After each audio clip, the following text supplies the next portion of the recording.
It is a Saturday morning in late May. You step outside with your coffee, and the lawn you mowed 2 days ago has been torn apart while you slept. Fresh ridges running across the grass like veins. A new mound of dirt by the walkway. That sick little feeling in your stomach because this is not the first time and you already know what it costs. Last spring, you spent $35 on grub killer because somebody at the hardware store told you moles are there for the grubs. The moles stayed. This year, you bought a pair of sonic steaks for another $25. The moles ignored them. You looked into calling a wildlife man, and the quote came back at $250, and your neighbor told you he paid $300, and the tunnels came back in 6 weeks. So you are standing in the yard doing the math, and the math says you have spent $60 on things that did not work. You are looking at $250 more for something that might not last, and the animal underground does not care about any of it. There is a 2-ingredient treatment the old folks knew about, rooted in an American garden tradition that goes back generations, that university extension offices have studied and say can push moles out of a treated yard when it is done right. The ingredients cost about $3.68. And the only reason you have never heard of it is that nobody makes a dime teaching a man to mix a few ounces of oil with a spoonful of soap and soak his own lawn. By the end of this video, you will know exactly what it is, how to mix it, how to apply it the right way so it actually reaches the tunnels, what it can honestly do, and what it cannot. I will put a price on everything, and I will not sell you a miracle. I want to be straight with you before I go any further. If you have been fighting moles in your yard, you have probably already spent money you did not need to spend. You bought grub killer because somebody told you moles are there for the grubs. You paid for sonic steaks. Maybe you called a wildlife man at $250 or more, and the tunnels came back because you were treating the wrong thing or paying somebody else to guess. Here is the thing. There is a 2-ingredient yard treatment that university extension offices have studied and say can repel moles from a treated area when it is done right. It is not poison. It is not a gadget. It is castor oil and a little plain dish detergent mixed, diluted, sprayed on the yard, and watered into the soil. The whole setup costs you under $14, and the ingredients for a single batch run about $3.68. That is what I am going to walk you through today, step by step, with every price written down. I will tell you plainly what this does, what it does not do, and when to stop fooling with repellent and trap the animal instead, because I am not here to sell you hope in a bottle. I am here to hand you the cheap first thing to try, the honest evidence behind it, and the figures on the pad. My name is Hal Perkins. I am 74 years old. I was raised in rural Missouri by parents who came up through the Depression. My father was a mechanic who never threw away a scrap, and my mother ran a household on almost nothing and died with more in the bank than neighbors who made 3 times what she did. I share these methods for one reason. If somebody does not hand them on, they are gone. I am not selling you anything. I am not an exterminator. I am a careful old man who hates paying for the same problem twice, and I have spent a long time learning which cheap fixes actually work and which ones waste your Saturday. Now, before I show you what to do, you need to understand why this works, because the why tells you what to expect and what not to expect. And that is the difference between a man who gets results and a man who sprays a yard once and blames the method. Moles live underground. They live by their nose, their mouth, and the feel of the soil around them. They are not eating your grass. They are tunneling after earthworms and soil insects, and that is the first thing most folks get wrong. Let me say something plain about the grub myth because there is a lot of bad advice on this one. You will hear that moles are in your yard because of grubs, and if you kill the grubs, the moles will leave. Purdue University's plant diagnostic lab looked at this and found that moles feed mostly on earthworms, not just grubs. You can treat every grub in your yard and still have moles. because earthworms are their primary food, and earthworms are everywhere in healthy soil. So the money you spent on grub treatment may have been the wrong fix entirely.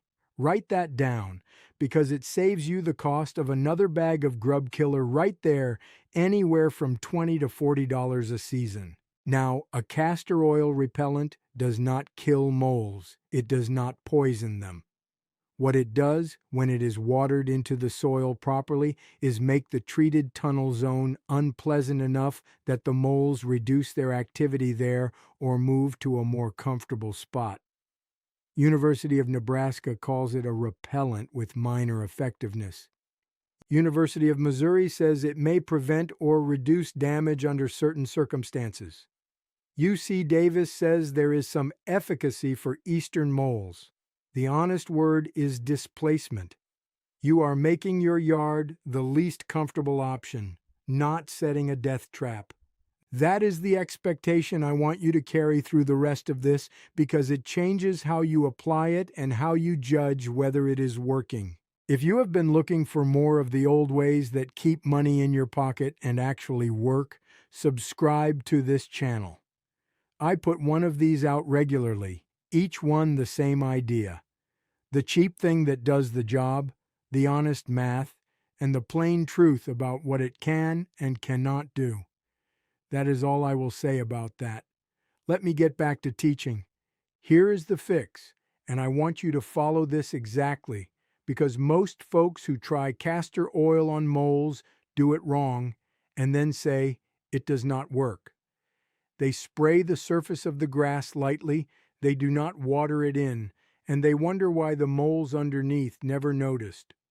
The method only works when the oil gets down into the soil where the tunnels are. Every extension source says the same thing. Water it in thoroughly. That is the one detail that separates the people who get results from the people who waste a Saturday. Here are your materials. First, 1 bottle of 100% pure castor oil, unrefined. A 32-ounce bottle runs about $17.99 at Walmart or a similar store.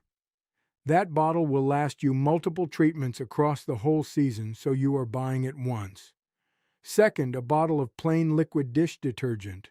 Dawn Ultra, a 19-ounce bottle, runs about $5.99. You likely already have this under the sink. If you need to buy it, that is your cost. Third, a hose end sprayer. A basic 32-ounce Chapin sprayer runs about $9.99. You buy that once and you have it for years. Put those on the pad. Your one-time startup is about $34 if you are buying everything new, and that sprayer and most of that detergent serve you for the rest of the season and beyond. Now, the recipe. This comes straight from University Extension guidance, and I want you to stay close to it instead of freelancing. Mix 6 ounces of castor oil with 2 tablespoons of liquid dish detergent into 1 gallon of water. That is your concentrate. The detergent is not there for cleaning, it is there to help the oil disperse into the water so it does not just float on top. That is why it is the quiet but essential second ingredient. Do not substitute a stronger cleaner or a degreaser. University of Florida notes that soaps and detergents are not all the same in garden use, and the extension recipe calls for plain dish detergent for a reason. To apply, you take that concentrate and dilute it further. 1 ounce of concentrate per gallon of water in your hose end sprayer. 1 gallon of diluted spray covers about 300 square feet. Write that number down because it tells you how much you need for your yard. A typical problem area of 1,000 square feet takes about 3 1/3 gallons of diluted spray, which is a small amount of your concentrate. Here are the steps, in order. First, walk the yard and identify your active mole areas. You are looking for fresh raised ridges and new conical mounds, not old dried out damage from last month. If you press down a ridge and it pops back up within a day or two, it is active. Second, pre-water the treatment zone with about a 1/2 inch of irrigation. You want the soil damp before the repellent goes on so it moves through the soil more easily. Third, apply the diluted repellent across the entire area you want protected, not a little strip around the border, not one line across the middle, the whole zone. If you leave gaps, the moles simply tunnel around the treated part. South Carolina Extension specifically warns that moles can burrow right under a perimeter-only treatment. Fourth, post water immediately with 1 inch or more of irrigation. This is the step most people skip, and it is the step that matters most. The castor oil has to move down through the soil into the tunnel zone. If it sits on top of the grass, the mole 6 inches underground never encounters it. Fifth, flatten or mark the active runs so you have a clean baseline and watch for renewed activity over the next 1 to 2 weeks. Let me tell you what not to do, because the wrong approaches waste your money and your time. Do not spray the surface dry and walk away. Do not treat only the perimeter. Do not assume one application handles the whole season. Do not plant raw castor beans around the yard. I will come back to that in a moment because it matters for safety. And do not promise yourself this works for voles in the same breath. Voles are a different animal entirely. They are small rodents that clip grass and plants at the surface and live in shallow runways, not deep tunnels. The castor oil evidence for voles is weaker and more habitat-driven.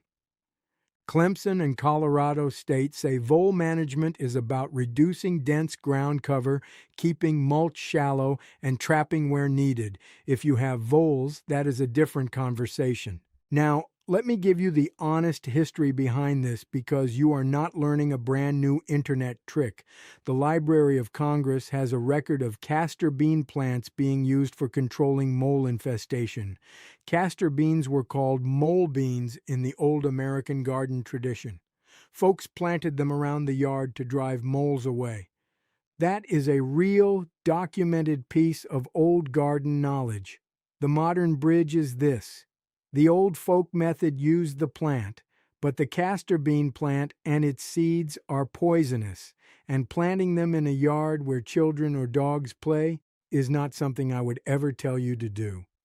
What we are doing today is the safer household version, refined castor oil, which gives you the repellent effect without the toxicity of the raw plant. You are recovering an old yard idea, only doing it the careful modern way. For the ongoing rhythm, this is not something you spray once and forget. The repellent effect fades with heavy rain, deep watering, and time. The old EPA product labels for castor oil mole repellents recommended application in early spring, midsummer, and early fall. That gives you 3 seasonal checkpoints. In between, inspect after any heavy rain or after you see fresh ridging. If new mounds appear in a treated area, reapply and water it in again. The habit is simple. Keep an eye on the yard after rain, flatten any fresh runs, and retreat when the activity tells you to. That is how the method compounds, not by spraying every weekend, but by staying ahead of the animal on its own schedule. Now I owe you the honest scope, and I will not dress it up. The evidence for castor oil as a mole repellent is moderate but limited. Nebraska calls it minor effectiveness. Missouri says may prevent damage under certain circumstances. UC Davis says some efficacy for eastern moles. Some older university trial data showed success on treated lawns, but other extension sources drawing on Maine and Ohio research are much harsher and call many castor oil home remedies ineffective. The honest line is this: results vary by mole species, soil type, weather, how thoroughly you apply it, and whether you water it in properly. This is a humane, low-cost repellent worth trying as your first step. It is not a guaranteed permanent solution, and I will not pretend otherwise. If you treat the full area correctly, water it in deeply, and monitor for 2 weeks, and the moles are still pushing up fresh runs, then it is time to move to trapping. Multiple extension sources say trapping is the most dependable method for actually eliminating mole damage. That is the truth, And respecting it is what separates the cheap first thing to try from a bottle of false hope. A plain word on safety. Do not use raw castor beans or plant castor bean plants in a family yard. The CDC notes that ricin, a serious poison, is found naturally in castor beans. The plant and its seeds are toxic to humans and animals. The refined castor oil you buy in a bottle has had that toxin removed in processing. Stick to refined oil. Keep the concentrate out of the reach of children and pets. Do not get the concentrate in your eyes. And do not mix this with other lawn chemicals in the same sprayer unless the product label specifically says you can. Use a little plain liquid dish detergent as your emulsifier, nothing fancier. Now I want to take a moment, because here is where it all comes together. Look at what we have walked through. You identify active tunnels. You pre-water. You spray a castor oil and detergent concentrate, diluted, across the full problem area. You post-water with at least an inch to push it into the soil. You monitor, flatten runs, and reapply when new activity shows. The method is a repellent, not a poison. It works by making the tunnel zone unpleasant, not by killing the animal.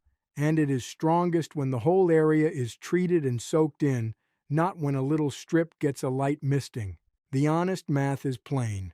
Your ingredient cost for one batch of concentrate is about $3.68. Roughly $3.37 for 6 ounces of castor oil at the 32-ounce bottle price, and about 31 cents for 2 tablespoons of dish detergent. Your one-time sprayer is about $9.99. So your total first-time setup, if you are buying every single thing new, is under $14. That concentrate makes enough diluted spray to cover well over 1,000 square feet, and the oil and detergent bottles last you through the season. Compare that to a professional mole removal visit, which consumer home service sources currently estimate at around $100 to $500, with many jobs landing in the $250 to $300 range. I am not saying never call a professional. I am saying try the $3.68 batch first. Do it right and see if the yard settles down before you write a check for $300. There is no money in teaching a man to mix 6 ounces of castor oil with a squirt of dish soap and soak his yard. There is a fair amount of money in selling him sonic steaks that do not work, grub treatments that miss the point, and repeat service calls that cost $250 each time the tunnels come back. So the simple old method sits quiet in extension bulletins and old garden books, and most folks never hear about it until they have already spent 10 times what the oil costs. This is not a conspiracy. It is plainer than that. When something works without you paying much for it, nobody has a financial reason to teach it to you. That is a system nobody had to coordinate. This was never really about moles. It is about whether a man solves a problem in his own yard for a few dollars, or whether he keeps paying somebody else to come back and guess. The careful old folks tried the cheap, sensible thing first. They kept the figures on a pad. And if the cheap thing handled it, they never spent the big money at all. That is a way of living that saves more than it costs because it trains you to think before you spend on every single nuisance that comes up around a property. Here is what I want you to do. Tonight, walk the yard and confirm it is moles, not voles. You are looking for raised tunnels and conical soil mounds, not clipped surface runways. This week, pick up the castor oil in the sprayer if you do not already have them. Mix the concentrate. Pre-water your active zone, spray the full area, and soak it in with at least an inch of water. Over the next 7 to 14 days, flatten the active runs and watch. If the tunnels stay quiet, you are ahead for under $14. If fresh tunneling continues after a correct full area treatment, reapply once more. If activity persists after that, move to trapping and do not feel bad about it, because you tried the humane, low-cost step first and gave it an honest chance. This season, check again in early spring, midsummer, and early fall if mold pressure is recurring on your property. Now, I want to hear from you. What is costing you more in the yard right now? Tunnels, voles, wasps, or something else? Tell me in the comments, because the next video may be the one that handles it for you. And if your folks or your grandparents had an old yard method that actually worked, a way they kept the garden clear or dealt with some pest without buying a thing, put it in the comments before that knowledge goes quiet. These little inherited methods get lost when nobody writes them down, and I read every single one. Next time, same principle, different nuisance, same low-cost first step. Maybe the old cheap way to protect a flower bed from voles without buying another bottle. Subscribe so you do not miss it. Until then, walk the yard tonight, confirm the tunnels, mix the oil with the soap, soak it into the soil where the animal actually lives, and keep the figures on your pad. That is how the careful old folks dealt with a nuisance in their own yard without owing anybody a dime. That is how it is still done in any home that remembers.